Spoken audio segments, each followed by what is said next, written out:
السلام عليكم. اليوم نحط اول فيديو ليا في القناه واللي فيه غادي نبدا اول سلسله ديال شرح دروس اللغه الفرنسيه بطريقه مبسطه وسهله جدا. قبل ما نبداو مع اول درس نتمنى انكم تضغطوا على زر الاشتراك وديروا الجرس باش يوصلكم اي جديد وفرجه ممتعه. نتمنى الاستفادة للجميع. اليوم غادي نبداو بأول درس في القناة les verbes transitifs et les verbes intransitifs. Dans un premier lieu, on va commencer par la définition des verbes transitifs et des verbes intransitifs. Quelle est la différence entre les deux? Puis par la suite des exemples et vers la fin, on va voir des exercices pour mieux comprendre. Alors, on va commencer par la première définition, les verbes transitifs. Alors, les verbes transitifs, c'est quoi? Sont des verbes qui ont besoin d'un complément d'objet direct ou d'un complément d'objet indirect. C'est ce qu'on dit un COD ou bien un COI. Là, nous avons exemple.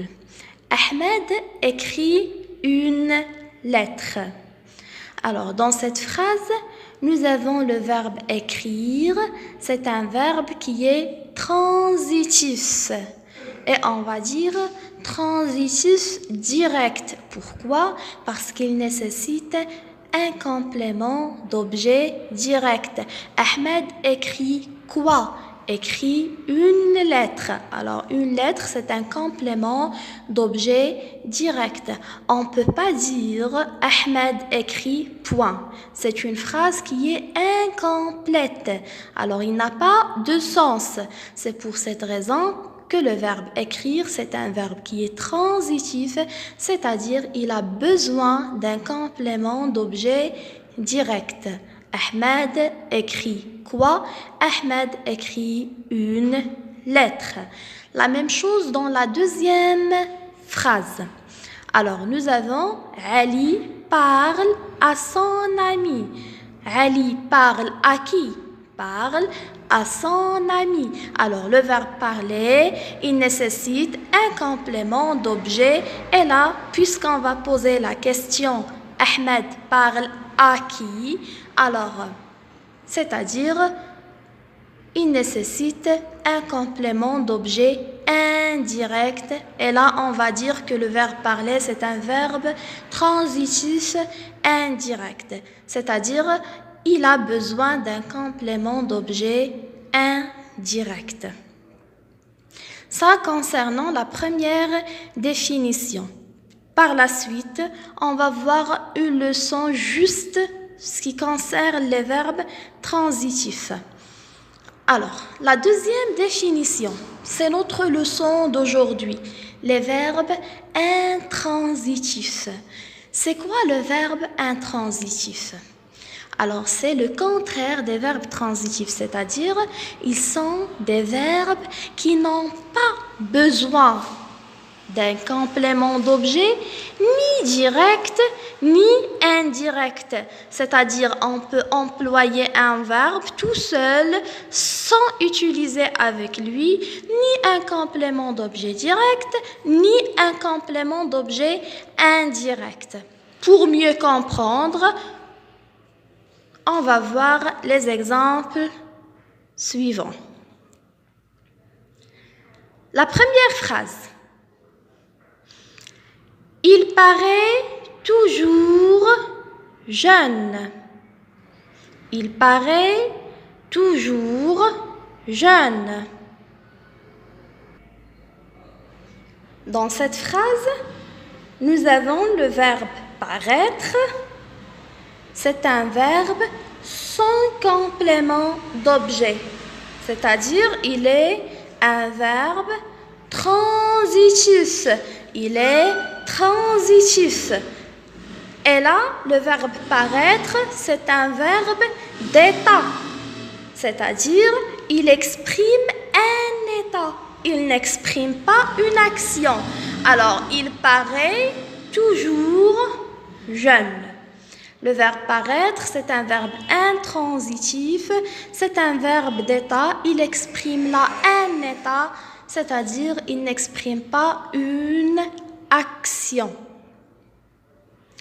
La deuxième phrase. Le loup rôde autour de la ferme. Le loup rôde autour de la ferme.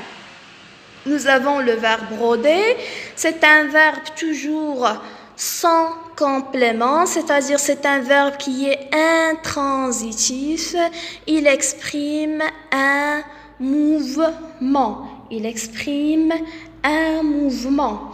Alors, le verbe intransitif, il peut être un verbe d'état ou bien un verbe qui exprime un mouvement. On va voir les autres cas. Regardez la troisième phrase. Le prisonnier s'est évadé. Le prisonnier s'est évadé. Il s'est évadé. Alors, nous avons le verbe s'est évadé. C'est un verbe pronominal. Mais, vous faites attention. Ce n'est pas tous les verbes pronominaux, ce sont des verbes intransitifs. Non, juste. Alors vous faites bien attention. Juste les verbes pronominaux qui n'existent qu'à la forme pronominale.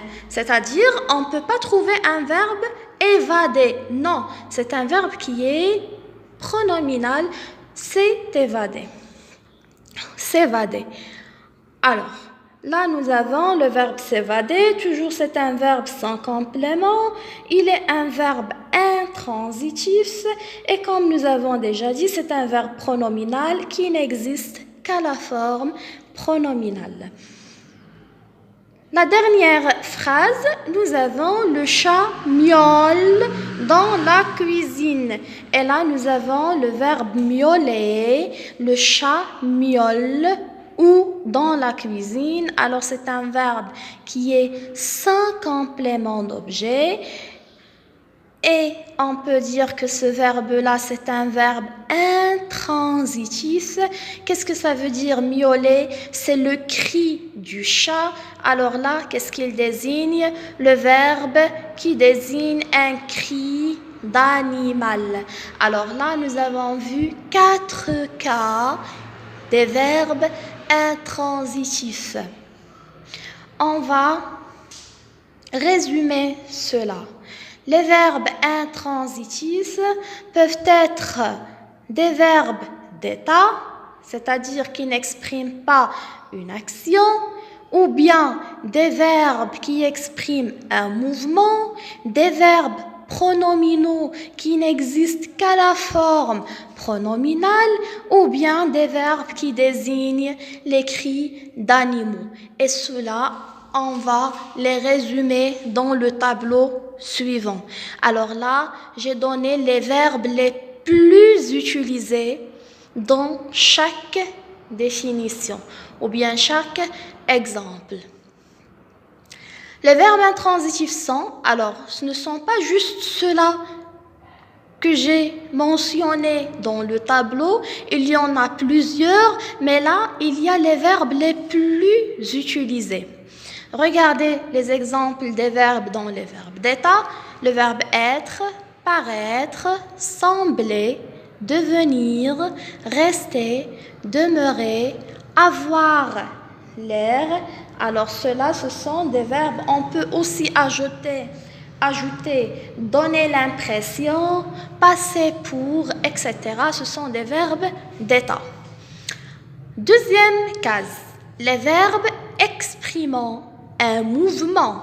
Il y en a plusieurs. On peut dire le verbe courir, circuler, partir, voyager, venir, entrer, sortir, marcher, tourner, aller, tomber, bondir, apparaître, provenir, échoir, rôder, retourner, galoper, émigrer, revenir, etc. Il y en a plusieurs verbes. Troisième case, les verbes pronominaux qui n'existent qu'à la forme pronominale. Et comme exemple, nous avons le verbe s'enfuir, s'emparer, s'évader, s'évanouir, se souvenir, s'épanouir, s'abstenir, etc. Et la dernière cas, ou bien le dernier exemple, il y en a les verbes désignant des cris d'animaux. Il y a aboyer, beugler, meugler, mugir, miauler, rugir, etc. Alors là, on va voir maintenant un ou deux exercices pour mieux comprendre la différence entre les verbes transitifs et les verbes intransitifs.